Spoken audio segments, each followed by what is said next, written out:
On completing this module, you will be able to identify the key stakeholders and participants in the systemization exercise, explain how battery limits are defined, and provide a definition of a viable subsystem, articulate the contents of a TCP, and identify the recipient. Systemization, tag numbering, and progressive systems completion methodology. Tag numbering. Engineering are responsible for the engineering deliverables, and they should have a system for tag numbering. You must ensure the tag numbering system is sufficient for commissioning. You will perform reviews of the P&IDs, single line diagrams, loop diagrams to ensure every commissionable tag is uniquely referenced and included. Tag numbering. Be aware of what is not planned to be tagged as commissionable. For example, manually operated valves may not be assigned a unique tag number. When this happens, the item is not individually recorded in Zenithal or the SCDB and is therefore invisible to the system. Note, it is unlikely that invisible items will be listed for preservations. Tag numbering, case study number 1. A project recently completed had to be mothballed for over a year. The owner was organised and had ensured that preservation activities were performed on all tagged items. Unfortunately, this did not include around 8,000 manual valves. When the owner thought he was ready to resume work at the facility, progress was substantially delayed to replace the manual valves at considerable expense. Tag numbering, case study number 2. The same project, located in a country with a very severe winter climate, electrical heat tracing components were not uniquely tagged as commissionable items. Apparently, electrical heat tracing was not thought of as being important to merit inclusion. When piping systems had been pressure tested and signed off as complete, the installation of heat tracing was overlooked. Winterization started and the piping and equipment requiring insulation for winterization or personnel protection were clad. The available working window in that country is confined to about 7 to 8 months per year.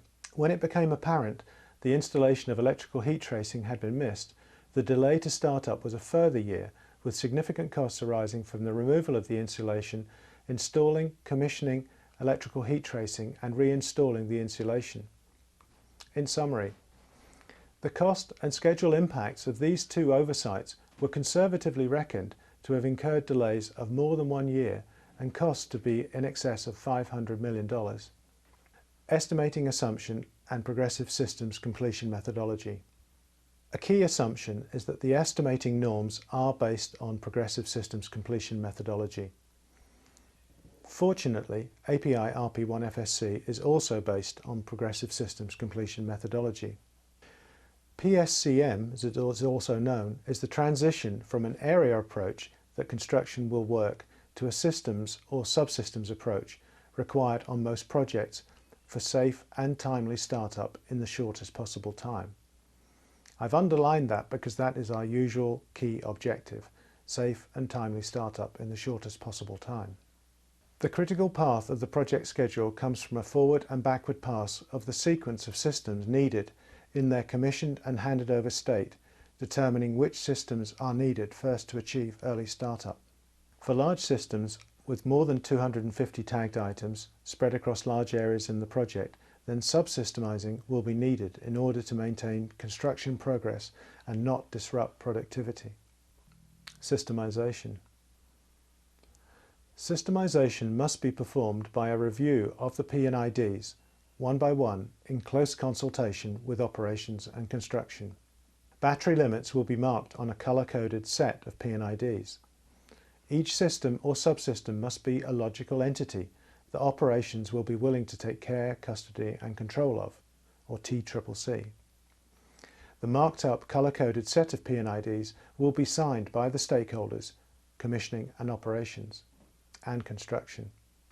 Deliverables to operations are defined in the TCP and handover package. Priority Systems 1.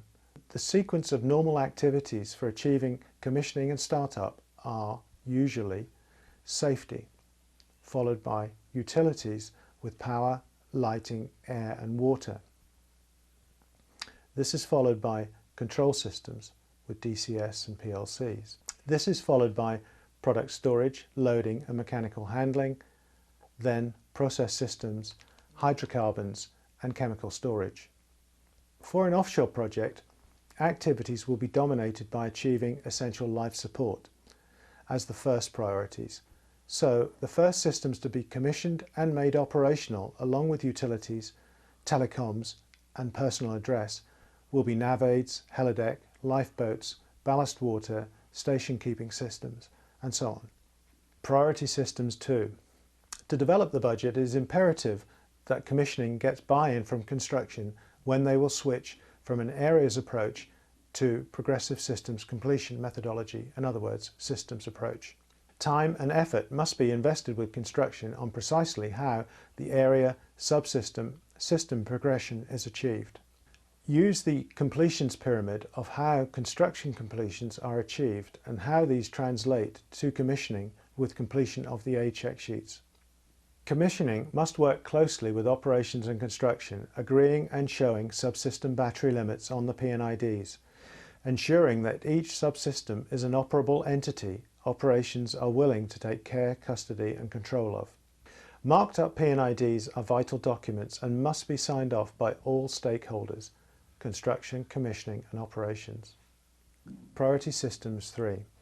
Do not underestimate the pressure from construction to adhere to an area approach for as long as possible, while at the same time operations really only being interested in taking care, custody and control of one complete system at a time. In addition to the commissioning manager's technical attributes, he or she must be a very good diplomat and negotiator, able to reach healthy compromises that are good for the project and its objective, which, as we have said earlier, is to start up safely in the shortest possible time. Tips. Early on during FEED, apply the completions pyramid for your project. Get the project team used to thinking systemically with the simplicity of the completions pyramid, compared with the more complex flow diagrams that they may be tempted to produce. Complex flow diagrams may impress the originator but mean little to many people on the project. Import the system structure and hierarchy into Zenator or the SCDB to reinforce systemic thinking in the project team, especially commissioning and key stakeholders such as construction, operations, QA and safety. Tip 2. When reviewing the tag numbering policy for the project, here are some guidelines. Ensure there is uniqueness in the tag numbering system. Have engineering check for duplicates. Each tag number should have a tag name. Ensure no commissionable tags are missed, thinking of the case studies we talked about earlier. Avoid the use of special characters in tag numbering. If parent and child tag relationships are used, this should be evident in the tag numbering system. And discourage the use of lengthy tag numbers of, say, more than 20 characters.